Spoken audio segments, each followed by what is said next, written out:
پایام پرزیدنت جمهوری تاجیکستان با مجلس عالی جمهوری تاجیکستان که روز 22 دکبر ارائه گردید، نمایندگان مرکز تحقیقات استراتژی نزد پرزیدنت جمهوری تاجیکستان، سود عالی عالمان از دانشگاه دولتی کلوب، شاعران، مقامات اجرایی حکومت دولتی ناحیه واسه واحد همین موضوع در جامعه‌های دهات ناحیه واسه و خوری‌ها گذرانده محتوای آن را به ساکنان فهمانیدند. در جامعات دهاتی به نام وایس خواهد کرده شد که پیام پرزیدنت جمهوری تاجیکستان در دوره خیلی مهم جشن 25 سالگی استقلالیت دولتی جمهوری تاجیکستان دایر گردید. این پیام تاریخی است. حجت مذکور دستاوردهای 25 سال استقلالیت دولتی جمهوری تاجیکستان را در بر میگیرد. در واخری با ساکنان جامعات دهات توگرک باشد ضرری رسانیده دوره جنگ شهروندی با تحلیل ها گفته شد.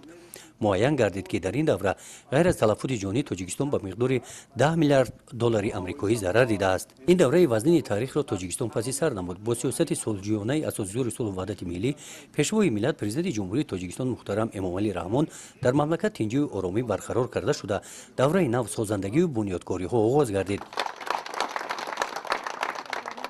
در واخوری‌ها با ساکنان در جامعات دهات با نام عبدی اوازف قید کرده شد که مرحله نوی ترقیات آغاز گردیده تاجیکستان مقصدی برآمدن به بازار جهانی را دارد. برای رسیدن به این هدفها با موجودیت ذخیره‌ها امکانیت‌های خوب موجود می‌باشند. در این واخری عاید تامین امنیت عضوخوری مملکت برآمد کنندگان قید نمودند که در تاجیکستان در یک سال 1,400,000 تن غله استحصال کرده می‌شود.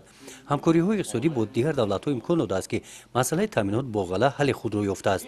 در پیام پرزیدنت جمهوری تاجیکستان آمده است که رشد ساحه صنعت برای 15 سال در 5 ساله عملی کرده می شود. در 5 ساله اول رشد ساحه صنعت به 35% رسیده تاجیکستان از دولت اگراری و دولت صنعتی اگراری مبادل می یابد. گزارش خواجه نظریف خدای نظر ظهورов از ناحیه واسه برای برنامه اطلاعاتی نوید.